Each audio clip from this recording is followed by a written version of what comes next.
What's going on, guys? It's the Bigs Podcast, episode number 168. And today we're going to talk about our 2025 rankings at second base. With me tonight, Frank Bucco. Frank, how you feeling this evening, my friend? Feeling great. Always love talking baseball with you guys, and today's no different. It's going to be a great show here. Jason Ashby from Denver, Colorado. Jason, how you feeling about second base this year, my friend? Um, a lot of question marks, a lot of maybes, a lot of could be's, not a lot of sure things. So I think there's going to be a lot of dart throwing at this position. We, of course, gave 25 names. We agreed on 23 of them, so that's pretty damn impressive. We will talk about 23 names here, and then I'll go over who we have in our individual lists because we each had two extra guys that the other two didn't. So that's an interesting little thing that we had at the end here. Let's start it off with the number one guy. He is the consensus number one at second base. I'm rocking his jersey this evening. It is Mookie Betts. And it's not really all that close, is it, Jason? No, it isn't. And look, he's coming off of an injury-plagued season where he still hit 289 with a 372 on base. And he's one of, if not the most prolific hitters in baseball right now. The eligibility at second, short, and right field just adds icing to the cake. Uh, there's nothing else to say about Mookie Betts. Yeah, this lineup is absolutely stacked, Frank. I can't believe that anybody would have anything but Mookie Betts at number one, right? That's one of the consensus mock draft picks too. Yeah, he's definitely a first rounder, probably a top five guy in the draft. So we shall see exactly where Mookie Betts goes. But that is and you know what? I wouldn't even fault anybody for taking him number one because of the position eligibility, like you talked about, Jason. I I just can't see him going over like Otani and Judge and Bobby Witt. But if you have four and that's your guy, I think you're pretty satisfied. I could see him going over Witt. I could see him going over Witt, maybe Judge, because of the eligibility and because of the lineup. I Mhm. think those are two big things that Bobby Witt doesn't really have. Our number two second baseman is also the consensus number two guy at the position. It's Ketel Marte. Frank, you like Ketel Marte this year, as does the rest of us. 292 batting average, 36 homers, and 95 RBIs. You think he's able to repeat that kind of a season? I think so. I mean, I think he's just progressively gotten better over the years, and I just think that the trend is upward. Um, I mean, he's fairly consistent. I mean, he had one bad year in 22 where he hit Mhm. 240, but he's a consistent 270 hitter, if not higher. Um, the homer numbers are spiked, I'll say, except for 2019. Um, so yeah, I mean, I see him doing that. He's really all that lineup has besides Josh Naylor anymore, and what, Lourdes Gurriel Yeah. Jason, is he missing anybody in that lineup? and I mean, Carroll.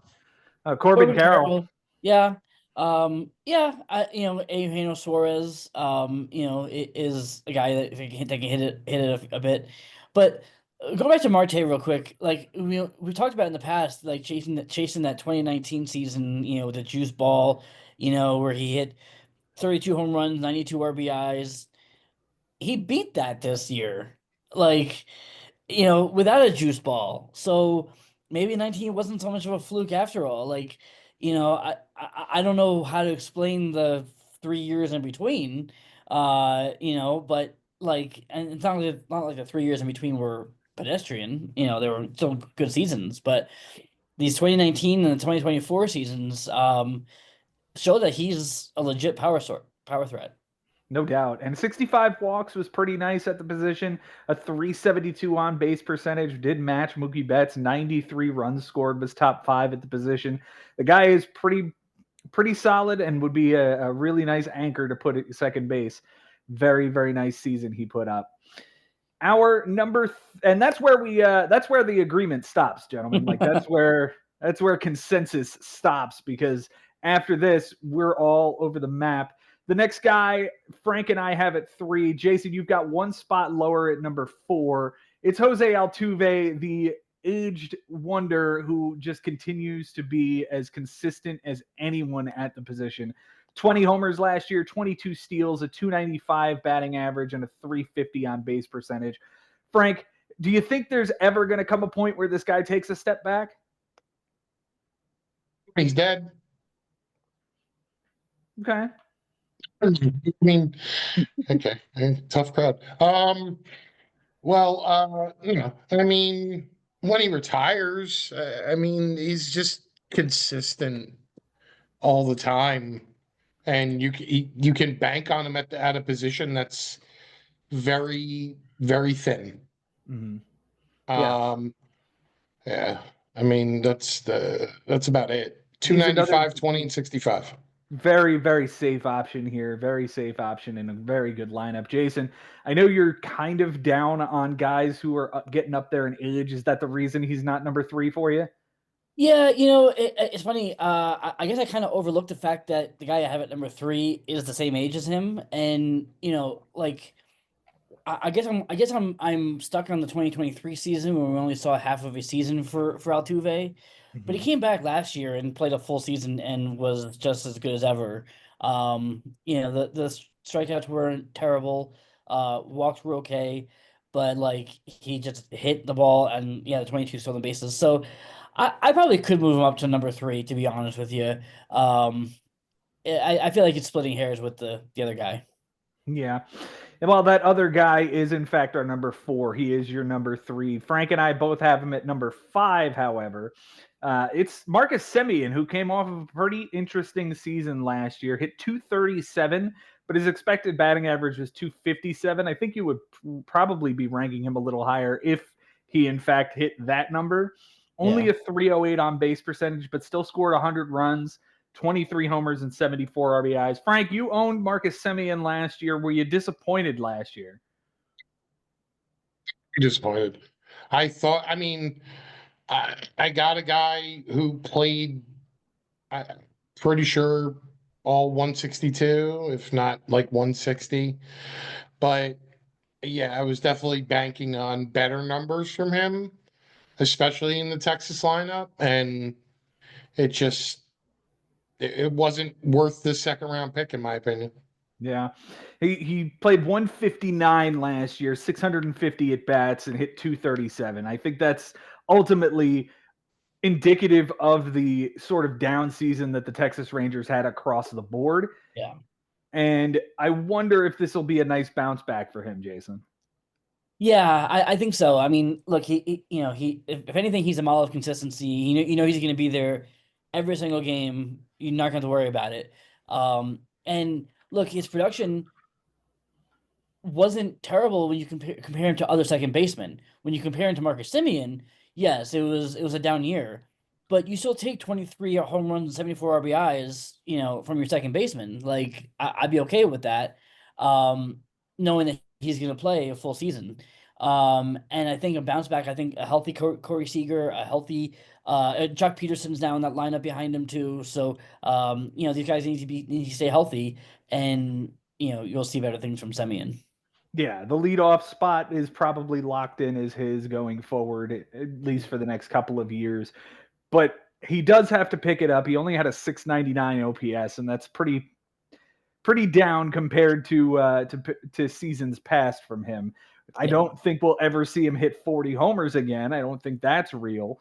But I think something like 2025 would be pretty good for him. And again, you're banking on 100 runs. That's the real thing when you draft this guy. Yeah. Our number 5 second baseman this year is Frank, and I have him at 4. Jason, you have him all the way down at number 9. You do not like Ozzie Albies. Tell us why. Because he's a Brave, and he's a guy who can't stay in the field. Like he's a hand grenade. I mean, I have him at 9, so I'm not like out on him or anything like that. But I'm finding guys who are more, staples in the lineup that are going to be there, more often than not. Where Albie's, I mean, he had 2023. 2023 was a great year, but that seems to be an outlier at this point. His health has been a question over the last couple of years, Frank. Tell us exactly why he's going to bounce back this year. I mean, because he really doesn't have a choice.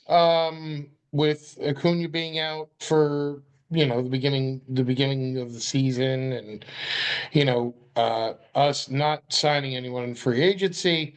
I mean, he's a switch hitter. I mean, consistently, yes, 23 was his best season. But you know, even only playing 99 games, I mean, he hit 251, 53 RBIs. It's just, you know, there's only up from there, in my opinion. Okay. He's going to hit at the top of that Braves lineup, obviously, somewhere in the top 2 or 3, I would imagine. What does Roster Resource have to say on that, Jason? Do you have that in front of you? Yeah, they have him batting second behind Michael Harris. Okay. Mm-hmm.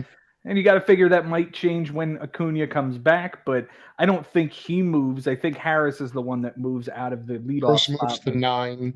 Mm-hmm. Yeah. Mm-hmm. Okay. All right. Our number 6 second baseman this year, Frank and I have at 6, and Jason, you have him at 5. So we like Luis Arraez as a second baseman a hell of a lot better than we do as a first baseman. Jason, tell me about Luis Arraez. Yeah, and I think we're all hearing echoes of Mike Haber from the First Base Show saying that Luis Arraez, and he's right. He does fit better as a second baseman than a first baseman. Guy who's only going to hit a handful of home runs a season, but it's only going to strike out a handful of times also.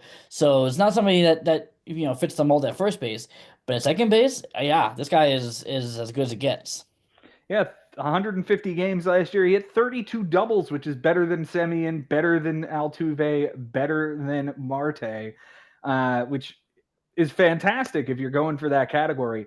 But like Jason said, only 4 homers, only 24 walks, only 29 strikeouts, which is amazing. And he hit 314 to win the batting title. Frank, do you like Luis Arraez this year? And how early are you willing to go to get him?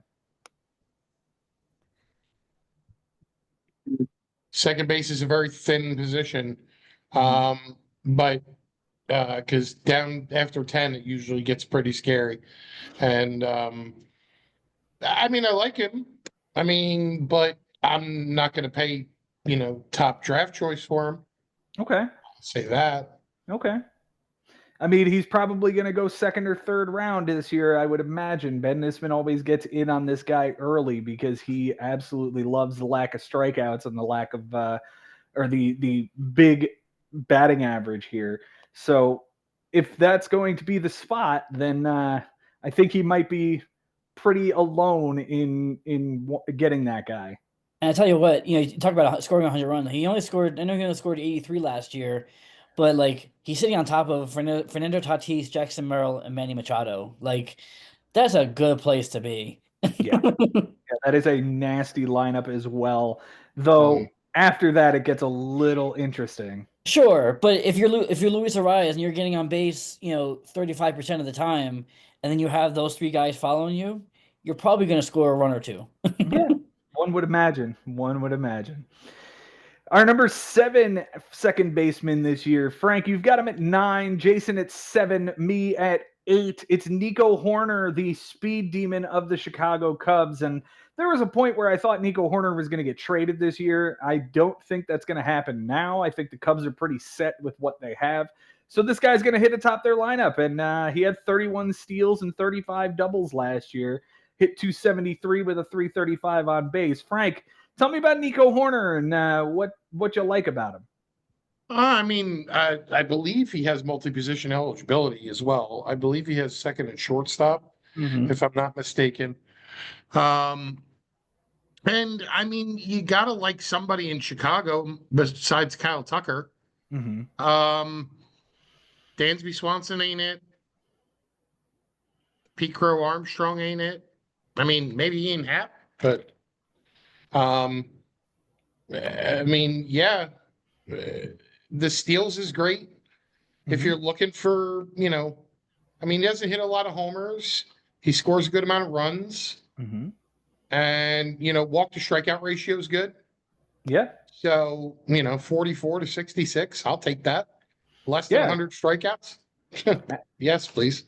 Absolutely. He's a really nice fallback option. If you miss out on Luis Ariz, you're not going to get the extremely high batting average, but you're going to get a nice batting average. You're not going to get a ton of strikeouts, and a few more walks is nice to see. Jason, tell me about Nico Horner. Yeah, he had more doubles than Ariz did last year. 35 doubles last year. Yeah, he's a good safety valve, like you said. Roster resource, if this holds true, I might move him down a little bit. Roster resource has him hitting sixth in the lineup. Yeah. They have Ian Happ leading off.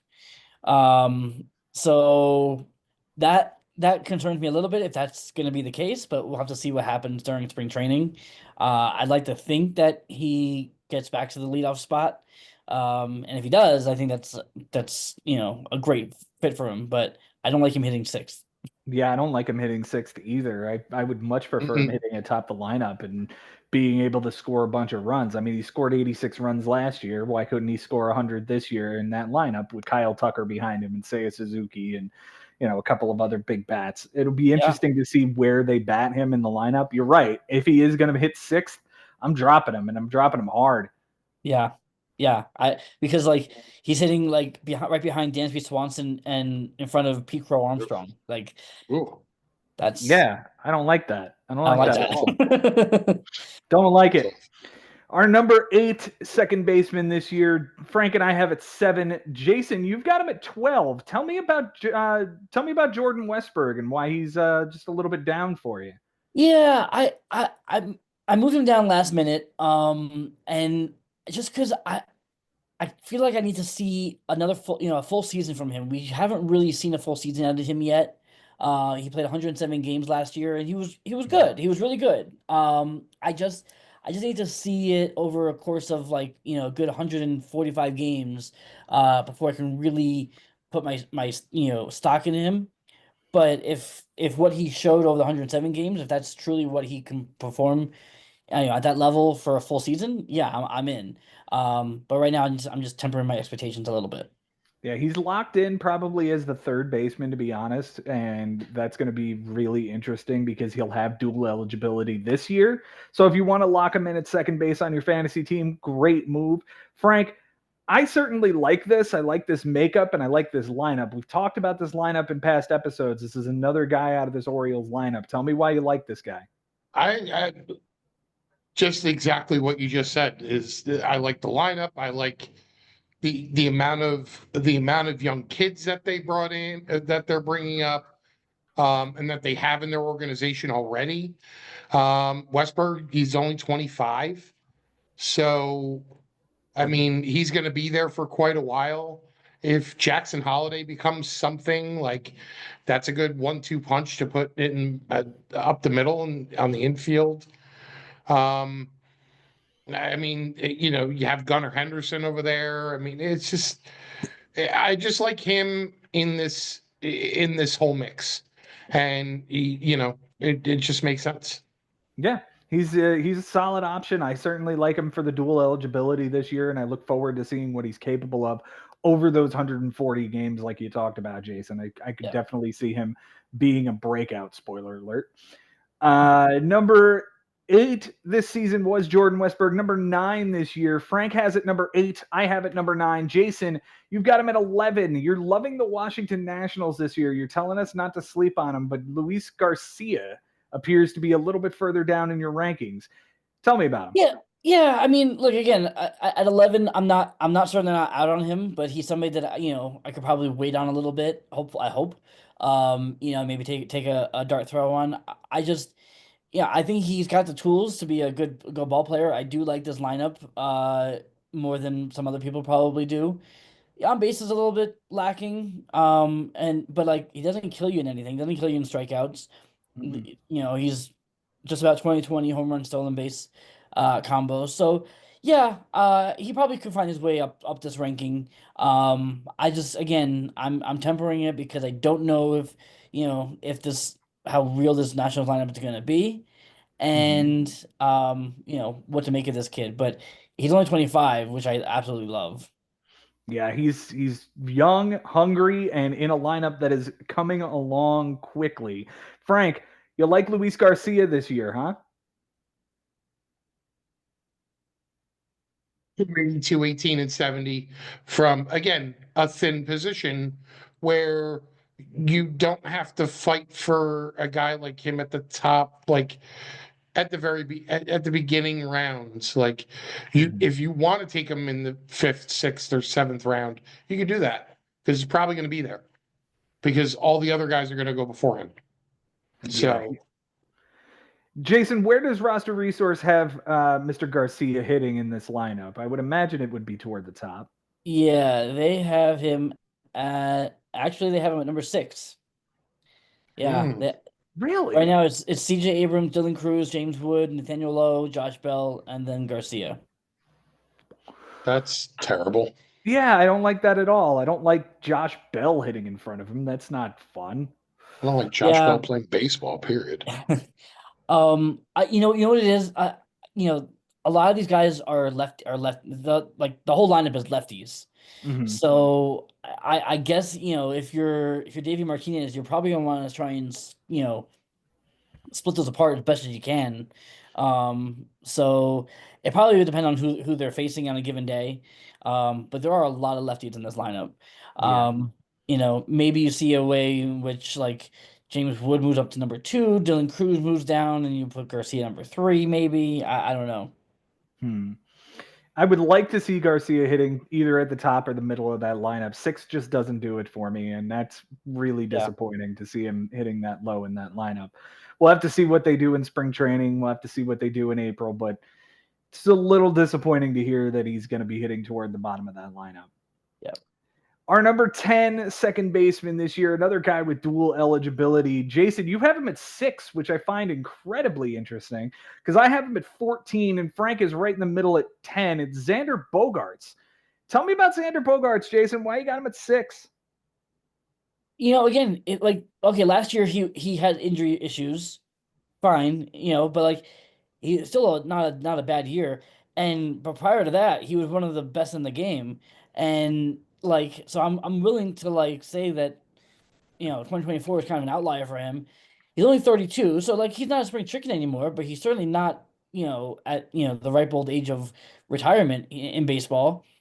And he's part of this stacked lineup in San Diego. They also have him hitting 6th. I think Jake Cronenworth probably moves down at some point.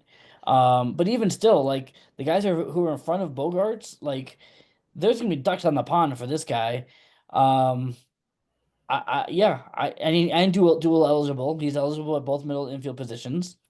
I like him. I think he's going to be the shortstop every day this year. It'll be interesting to see who they do put at second base. But Bogarts he used to be really good when he was in Boston. I just don't know that the transition to San Diego has been a good one for him. Frank, how are you feeling about Bogarts this year? You've got him at 10.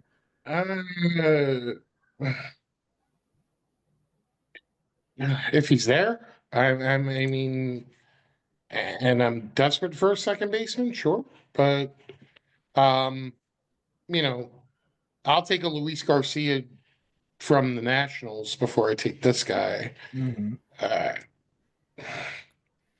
I mean, 285 the year before, 264 this year, this past season, a 307. Looks like the numbers have just dipped. The amount, I mean, the games has dipped, but I mean, He was hurt. Yeah, he was. And I mean, And I mean that's the thing is like this was other than 2020, this was like his worst season since like his rookie year practically. So like and he was hurt. So I'm willing to say that he could be a bounce back candidate in this position because he's really good. I certainly hope so for the sake of the Padres. They need him to be that third big bat in this lineup behind Machado and Tatis, obviously. Jackson Merrill certainly showed us a great flash of consistency in 2024. Let's hope that continues as well. If he's the third big bat, so be it. But Bogaerts has to show better than this. He has to be better than a 264 average and a 307 on base. That's just not going to get it done when you've got this kind of a lineup. Moving on to number 11. It is my number 12. Frank, your number 11. Jason, you do not like Brandon Lau, and you have not liked Brandon Lau for a long time. He is number 20 for you this year. I will make the argument that Brandon Lau is going to have a 30-homer season this year, and I'll tell you why. The Tampa Bay Rays are going to be playing in that minor league stadium. It is the same dimensions as Yankee Stadium, and we've seen him put up a 40-homer season already. So I'm going to tick 10 off of that and say, okay, he can hit 30 so long as he stays healthy and so long as the Rays actually play him. Granted, he hit 244 with a 311 on base. It's not a great season, but he hit 21 homers in 107 games. I don't think 30 homers is that far off. I really don't. Yeah, if he's healthy, which has been the question mark lately. I mean, 65 games in 2022, and then 110, let's say, apiece each of the last two seasons, and not a great batting average. Kind of a lot of strikeouts. It's funny. He's also first base and second base eligible, and it's almost as if he's more the first base, mold like Luis Arias isn't, because he's kind of got that power, but no batting average, no on base. Yeah, I'm kind of, again, we're chasing that 39 home run season from a few years ago, that juice ball era. I Yes, I understand he's playing in the minor league ballpark, so there's a potential there. If he's around in the 10th or 11th round, something like that, sure, I'll take a dart throw on him, but I'm not excited about him. He hits the ball incredibly hard. Frank, are you excited about Brandon Lau this year? More about him, but I'm also not like, I'll wait around. I mean, I'm kind of in the middle. They have him hitting second in the Tampa lineup. I like that. Mm-hmm. Now, if you're getting 30 homers out of your number two, I mean, then that's good. I mean, especially with the minor league ballpark. Yeah, I like him. Who else is in that lineup behind him and Yandy Diaz? Who's hitting third and fourth there? Junior Camanero's hitting third, Josh Lowe hitting fourth, and then it gets scary. Yeah.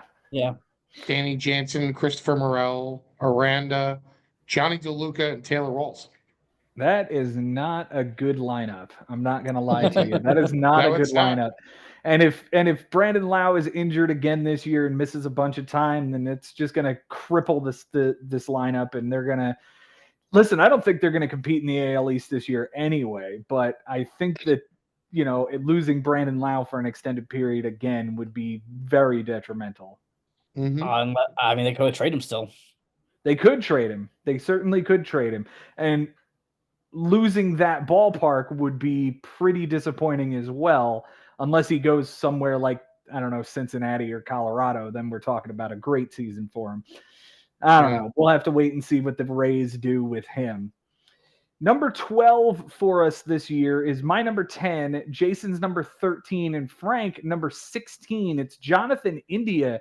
I happen to really like Jonathan India hitting in front of Bobby Witt and Sal Perez and Vinny Pasquantino. I think that trio is going to get him close to 100 runs, and I really like the on-base percentage. He had 80 walks last year. He had a 357 on-base percentage. That was top 5 at the position. Frank, you're the low man on Jonathan India. Tell me why. To be honest, I will listen to the argument to move him up. Because I do like the fact that, playing up the middle with Bobby Witt in the lineup with all these guys. And it looks like he's hitting first in their lineup anyway. Mm-hmm. He's leading off. So A lot more opportunity to score runs, steal bases. If he can stay healthy, if he doesn't get hurt, then like I say, I'll listen to the argument to move him up. Jason, give me that argument. Why should Frank move him up from 16? Yeah, I think this is a guy who, he's hit, anywhere between 10 and 15 and 10 and 17 home runs each of the last 3 years. And 2 of those years were, he was banged up. Last year he had a nice healthy full year and he hit 15 home runs.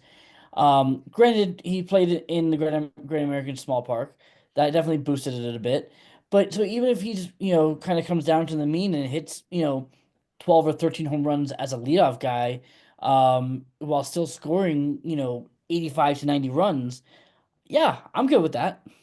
I'm good with it too. I really like the on base percentage. Again, 80 walks was absolute top at the position, and his on base percentage certainly helped at 357 because of it.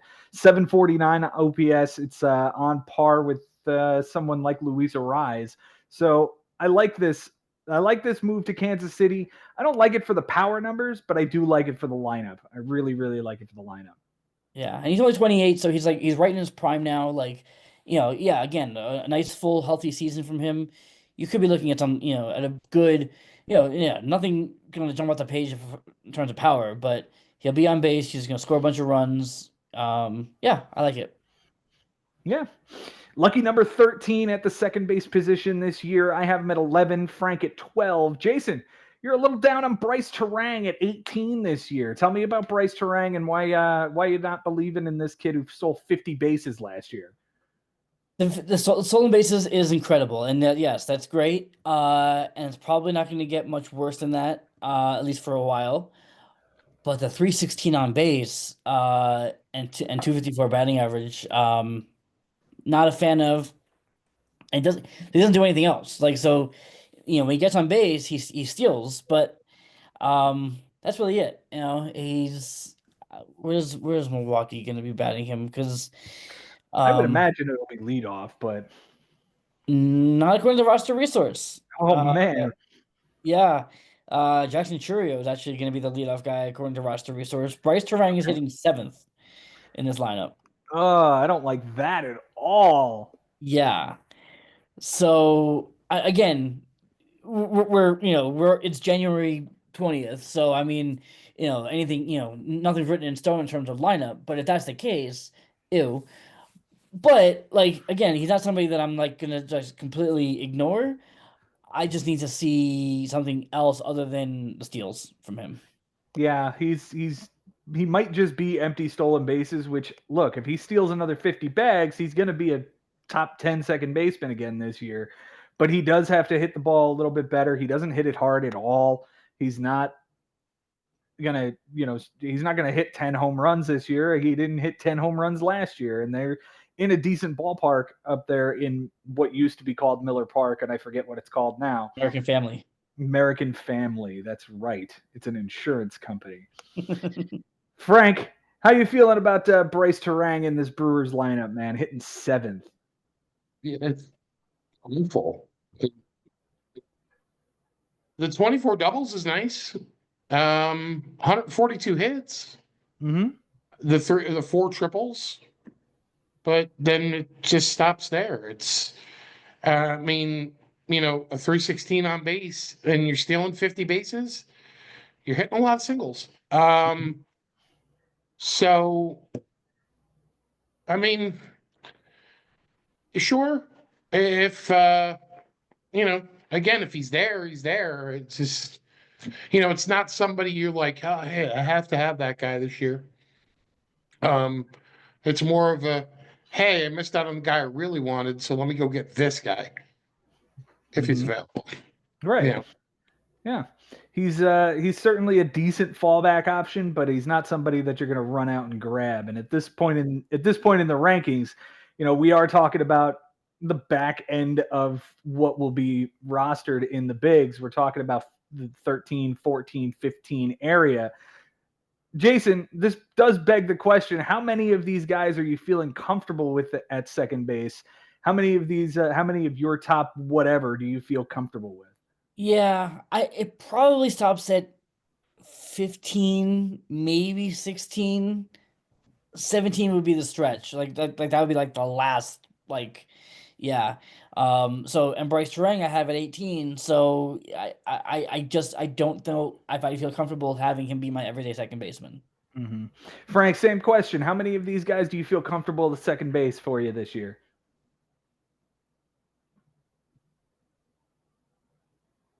12? That's a stretch. Yeah. Yeah. 12. Yeah, 12. It's a tough position. It's a very tough position this year. And it's going to be a fight in the draft to get your guy.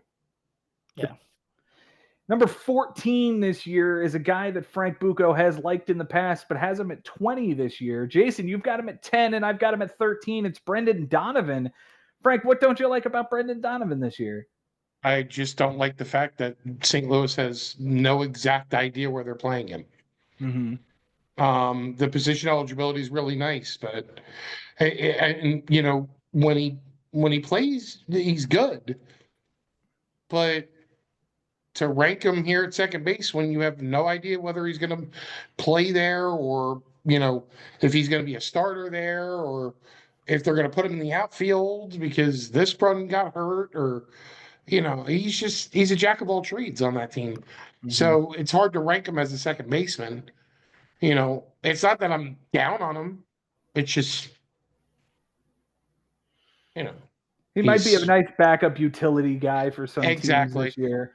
Yeah, he's got the triple eligible team or triple eligibility this year. Jason, how are you feeling about Brendan Donovan this year? Yeah, and I did move him up last minute because I was realizing, yes, we don't know where he's gonna play, but he's gonna play every day because he can play all over the place, and that's gonna even if I have him at second base, I know that he's gonna be there as long as he's healthy. He played 153 games last year. He hit 14 home runs. Like, he doesn't do anything amazing. He just does everything well, and he's gonna be there every day. Roster Resource has him hitting cleanup for whatever that's worth.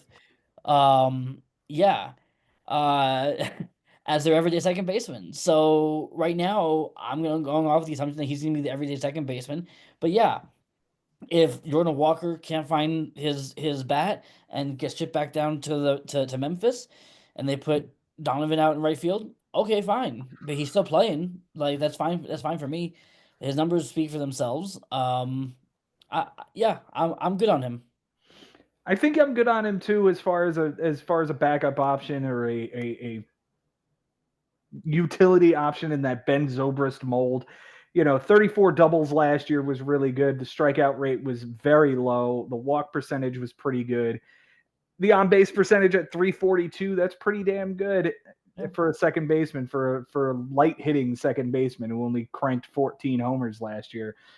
If he's hitting cleanup, okay. Let's see what's the rest of that lineup? What's the top three in front of him, Jason? Mason Wynn, Alec Burleson, and Wilson Contreras. I don't like that. I don't like Arenado and Nootbaar and Walker behind him. Great. I mean, yeah, I don't like this lineup at all. This is an ugly lineup, and I think I might stay away from the Cardinals this year. Poor Brian Levo. Yeah, definite big rebuild, and I feel bad for Brian Levo. He's going to have a very long season as a Cardinals fan this year. Welcome to the club. Our number 15 second baseman this year, I have at 21. Jason, you have at 14. Frank, number 13, you like Gleyber Torres with his new home in Detroit. How you like it? I do. We just talked about this, you and I, Joe. Mm-hmm. I really believe he's going to rake there. I mean, listen, Yankee Stadium, the organization, there's a lot of pressure to do a lot of big things when, it's just a lot of pressure. And, I think with the Tigers coming off of a playoff run and, with the group of young guys that they have, I think he'll fit right in. And I think he'll do well. Now, I mean, I also thought Javi Baez was going to do well there, and I was wrong. So, but No, I think he'll do. I think he'll do well there, and you know, again, I don't think the pressures of Yankee Stadium are there. You know, I don't think any of that's there. Hmm. I He mean, did have a nice walk total this past year. Didn't steal any bases. He only stole 4 bases, which is pretty surprising on a walk year when he's kind of known to be the leadoff hitter on the Yankees. It was a down year for him. 257 average, 330 on base. He again doesn't do anything great. We're not going to see 39 home runs out of this guy ever again. That's not going to be a thing. Jason, I don't like him in Detroit. I don't think that this is going to be a very good lineup for him. I do. Tell me why I'm Yeah, I wrong. do. Because this team is so up and coming. They're here.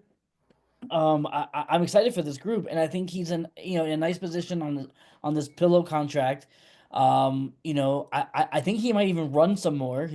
Roster Resource has him hitting second in the order. I think he might run more under AJ Hinch, and he's going to provide a nice veteran presence for a lot of these young kids. I like it. I like it as a real good prove it kind of deal. And then next year, he's only 28, so he can go out and get another 3 or 4 or 5 year contract somewhere if he balls out this year. Yeah, that's if he balls out. I'm concerned about the error totals up the middle between him and Baez. I'm concerned about the ballpark not being conducive to hitting long balls. I'm concerned about this team not having a good lineup around him. I'm out on Gleyber Torres this year, guys. I'm very out on him. And this was my second baseman last year, so I'm not really out. I'm not buying. I'm not buying it. Our number 16, and this would be the bottom of the barrel and the bigs for starters anyway.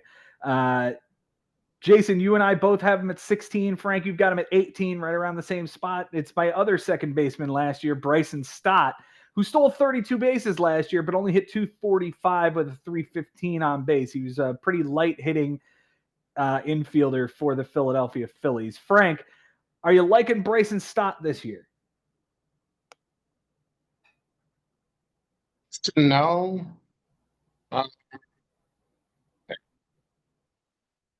The under 100 strikeouts is fine. 53 walks last year to 93 strikeouts. I'll take that. The numbers, they got to be better, especially hitting in that lineup. You're going to see better pitches, than what the Schwarbers and Harpers and, those guys are getting. It's got to be better. So, I mean, do I? Yeah, but is it realistic? I don't know. Jason, tell me about Bryson Stott. Roster Resource right now has him batting 9th in a platoon with Edmundo Sosa. I'm out on Bryson Stott. If that's gonna hold true, he's a backup infielder for me. I have him at 16. I probably could drop him down even further seeing that. He's a backup infielder for me. Yeah, if he's going to be in a platoon, he's definitely out for me, and I would drop him behind Gleyber Torres. So I would have to find myself some new second baseman this year. It'll be interesting to see what happens in the draft. You're right. He might just be a backup somewhere, and that's pretty disappointing. Like you said, he doesn't hit the ball hard at all. He had an 89 OPS plus last year, which is a little bit worse than the 104 he had the year before, which isn't great either. So, yeah, he steals you a bunch of bases. He's basically Bryce Terang. Yeah, he's poor man's Bryce Terang. Yeah, in a platoon, in a better lineup, in a better ballpark, and he has shortstop eligibility. Okay, good for him. Good for him. Our number 17 second baseman this year. Frank and I both have at 15. Jason, you've got him at 23. You don't like Luis Rengifo, huh? I probably do, and I had him last year, and he was the infamous trade to Costas because he was sick and it didn't look like he was coming back anytime soon. And I had a whole bunch of injured guys. I traded him off to Costas, and he comes back and he lights the world on fire. Um, yeah, he's good. And the Angels are not. I don't know what to make of this guy.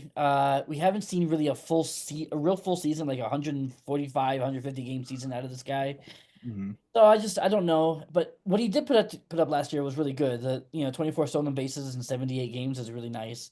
Um, I just think that I can find something better earlier. Frank, you like the walk to strikeout ratio from this guy? No, I love it. Yeah, I love it. It's 16 to 44. It's 1-to-1. One, yeah, basically.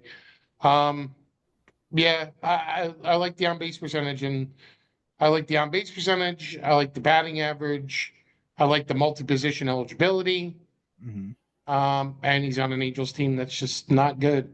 So somebody besides, having your name be Trout has to do something there. So Do they have him batting leadoff, Jason?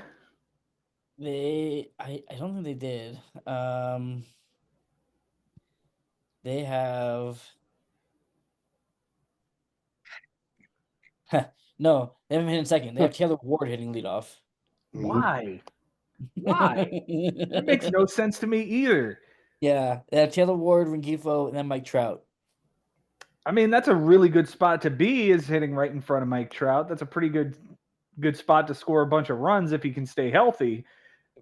But Yes, he's got to stay healthy, and Trout has to stay healthy. right. And those are two big things to be asking for. Again, like yeah, we've never seen more than 127 games out of Rengifo. So he's still kind of a mystery to me. Yep. By this point, I'm sure somebody is asking and screaming at the screen, "Where's Jackson Holiday? Where's Jackson Holiday?" He's here at 18. He's my number 18. Frank's number 14. And Jason, you've got him at 24. I assume that this is he's got to do something more than a 189 batting average. Yes, and I fully admit that he is better than what he showed last year. But until I see it, I can't put him above any of these guys who have a track record more than hitting 189 in 60 games. Like I just can't. Even though his last name is Holiday and he's 21 and he looks just like every other young kid that the Oriole produces. I can't move him up until I see something better. Yeah, 60 game sample size, and he hit the ball incredibly hard, just had terrible luck with the batting average. His expected batting average was 193, so he earned that 189 every single bit of it. 255 on base percentage, a 265 average on balls in play. Just not good at all. I'm willing to write it off as a 20-year-old overmatched at the major leagues and give him a second season here. Frank, how are you feeling about Jackson Holiday? You want to give him a shot here? we'll give him a shot here than this year, but if it's more of what the first half of last year was, then no, thank you. Yeah, he had an ugly first half. He had an ugly second half. He had an ugly year. It was just not in the cards for him this year. Our number 19 second baseman this year has a new home in Toronto. He's my number 20. Jason's number 19. Frank, your number 17. It's Andres Jimenez. Great defense and not a whole lot else. Another steals first kind of guy that doesn't do a whole lot. Frank, how are you feeling about Andres Jimenez? I like him. I like Andres Jimenez. I mean, I always have since he started playing in when, I even kind of liked him when he played in New York. But I mean, yeah, you're right. A steals first type of guy, but I still think he could put up a 15 homer season, maybe 15, 20 homers. He's not that far removed from it. So it looks like the highest ever was 17, and if those guys are getting on base and, depending on where he's hitting, which I'm looking that up right now. Seventh. 7th. Oh, gosh. In All a right, well, Toronto lineup then, that needs yeah, people. It needs guys, and they It's traded Eddie for a dude. Santander, but it's the that first, yeah, the first 4 are great. yeah. Well, the first well, they're good. They're good. They're good. Um, yeah, he's hitting 7th, like behind guys like Will Wagner and Alejandro Kirk. Ew. Ew. And that's the thing. Like, this position is kind of ugly this year. If you don't get a top guy, you're going to be scratching and clawing in this group of dudes to try to fill your spot. Right. Again, it's a lot of dart throws that you hope in a prayer. You hope that a guy like Bryce Terang can do something, or Andres Jimenez can be more than just a base dealer who barely gets on base. He got on base. His on base percentage last year was 298. Terrible. Yeah. Yeah, it's horrible. Horrible. Number 20 at this position, and this one's surprising enough. I have him at 17, Jason at 21, and Frank at 19. So we're all around the same spot. It's Jake Cronenworth. We like him better as a second baseman than a first baseman, too. But is he even going to be somebody that actually puts together a season that's worth a damn? 83 RBIs is really nice. He had an okay season last year. Hit 241 with a 324 on base, but we're going back to this Padres lineup that after the first 3 is a little questionable. Jason, how you feeling on Cronenworth? Well, that's the thing, is that he's got Arias, Tatis, Merrill, and Machado hitting in front of him, so it's a good place to be. That's why he's driving in 83 runs. Could you have those heavyweights hitting in front of him? Waiting to be brought in. I look. He doesn't really kill you in anything. His strikeouts aren't terrible. They're not great, but it's not horrible. There's a lot worse. But doesn't hit the ball hard. I mean, I guess he's decently hard, but not great. He's just kind of mediocre. He just kind of is there. I think also he's like a good like backup guy you stash on your bench, and if you see that he's having a torrid month or so, then you throw him in your lineup. Yeah, I couldn't get him off of Bobby Russo's team last year. Bobby certainly loved him some Jake Cronenworth. That'll be interesting to see where he lands this year. Frank, how do you feel about Jake Cronenworth hitting 4th or 5th in that Padres lineup?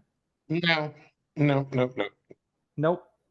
no, no, and another no. Yeah, I mean, well, I guess no, no, I'm still No. no, Still no.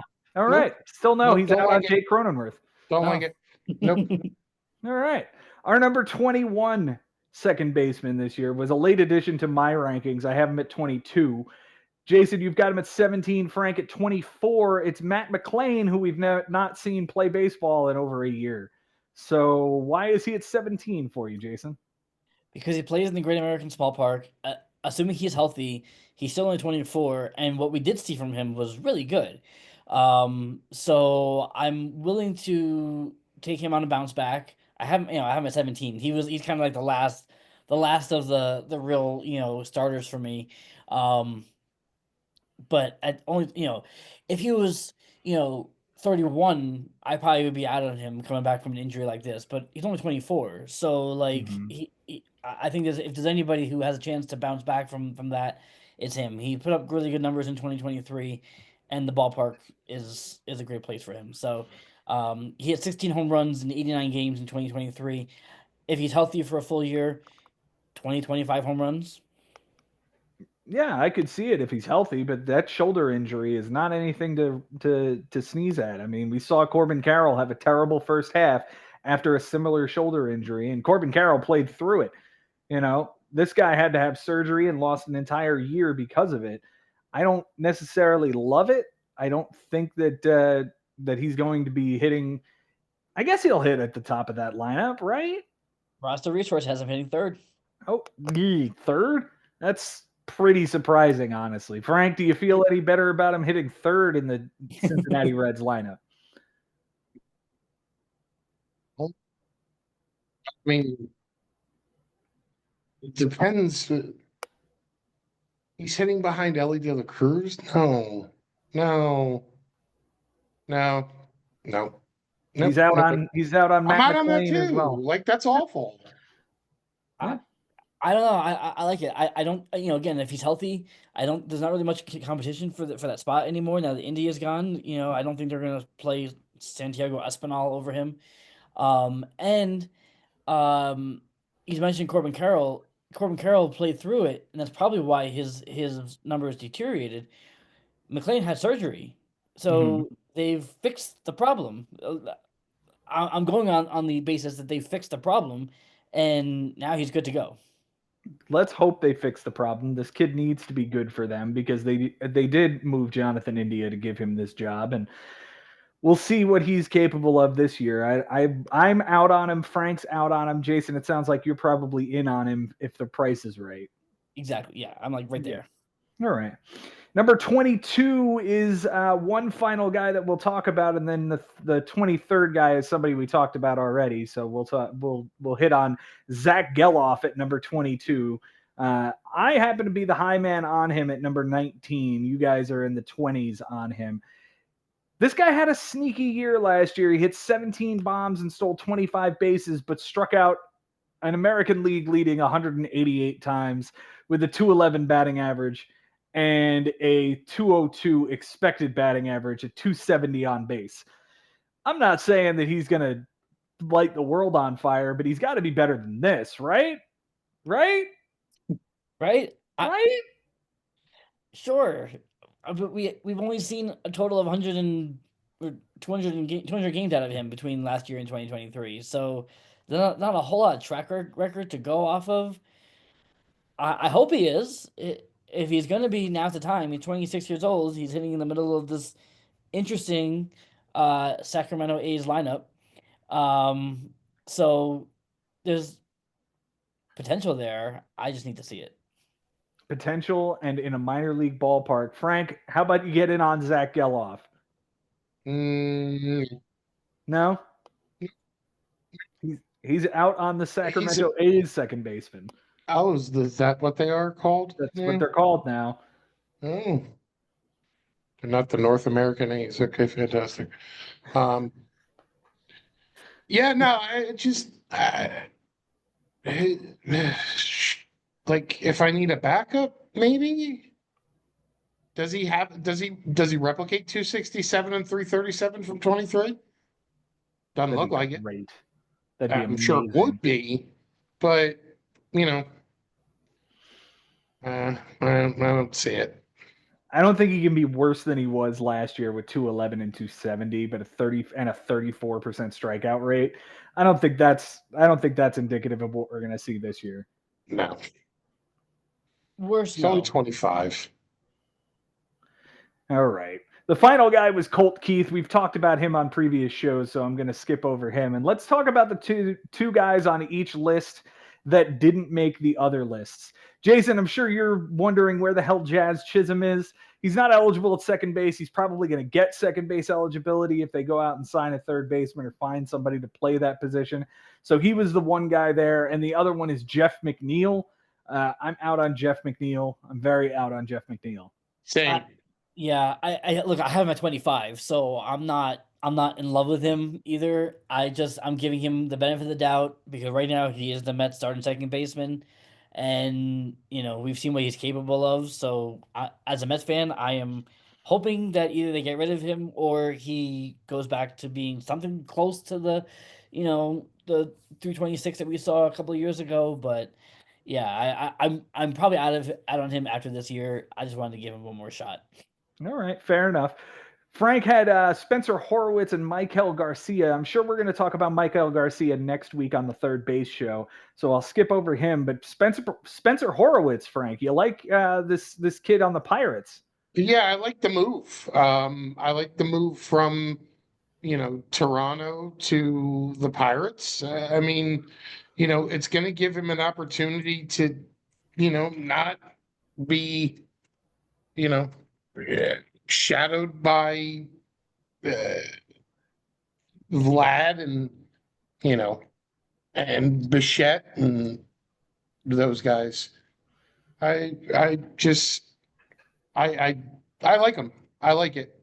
And then, now, with Cleveland, and then all of a sudden, then he goes to Pittsburgh. It's just like, okay, cool. Like, he did well last year. And I like it. Yeah, in 97 games, he only struck out 70 times, hit 265 this past year with a 357 on base percentage. Yeah. Very interesting. My two guys that didn't make your list, Nolan Gorman, number 23 for me. I like him to be a power hitting Brandon Lau that you can get a whole lot later. And I have Gavin Lux here as well, hitting in the Great American Small Park. I could see him getting a spot in that lineup. I would imagine he's going to hit It's probably ninth. toward the bottom, though. Yeah. It's ninth.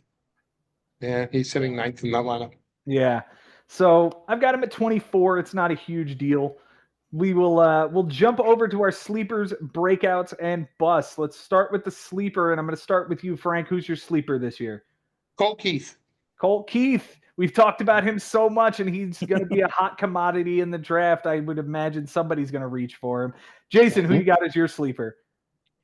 I gonna hope I'm pronouncing it right, but let's go with Hai-Sung Kim. Okay. The guy that the Dodgers, signed and then traded Gavin Lux. Once they traded Gavin Lux, that pretty much gave second base to this guy. So I think that's the position they're going through right now. So, his numbers in Korea were not, they're not outwardly, but he hit 326 with a 383 on base last year in Korea. So even if there's a little bit of drop off as a translation, it's still pretty serviceable. I would say so, and especially hitting in that Dodgers lineup. If he hits ninth, well, okay, he's hitting in front of Mookie and Ohtani and Freddie. So I mean, that's about as good as you could possibly get. Yeah. My sleeper is going to be Zach Geloff for the second year in a row. I want this kid to be good. I really do. And I want the A's to be good. I really, really do. I just hope that this kid can figure it out and not strike out 34% of the time. If he can cut down on that strikeout rate, if he can up the batting average a little bit, I think we could see a 2020 season out of this kid. We almost saw one this past year.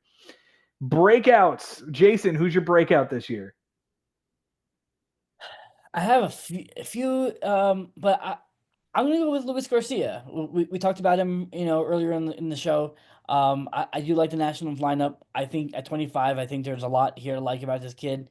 He hit 18 home runs last year.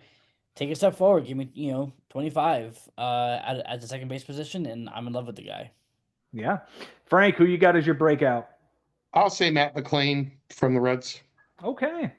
Matt McLain coming back for a full year. Hopefully he gets to that prospect pedigree that we have heard about but haven't really seen much of.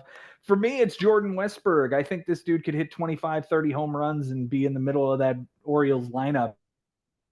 I think a breakout is imminent for this guy. If he gets 25, 30 homers and drives in 90 runs in this lineup, I think that's a very big breakout. Who's the bust this year, Frank? Who's your bust at second base? Pretty sure it's going to be Bryson Stott. Okay. He's just going to be a bust. Mm-hmm. Absolute bust out. He's not even going to be rosterable this year for Frank Bucco. Mm-mm. Okay.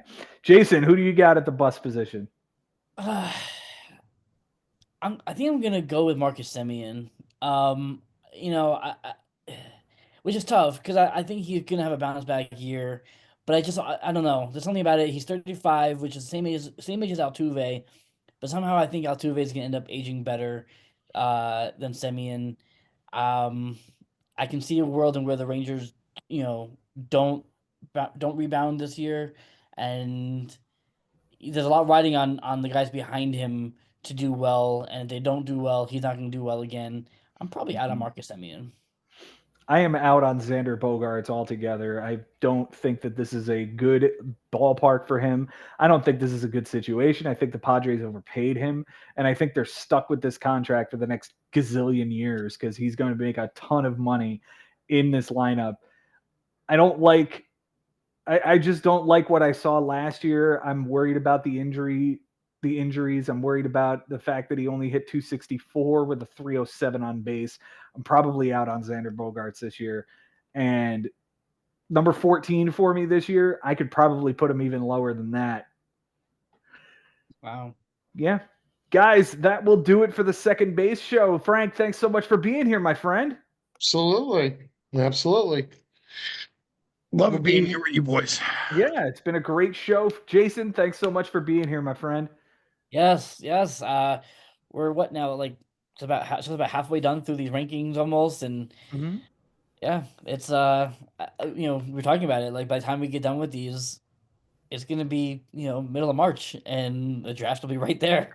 It will. It will. It'll be third base next week, gentlemen, so be prepared for that. Guys, thank you so much for watching and listening. And until next time, it's been real, it's been fun, and it is always real fun in the bigs. We'll see you next time.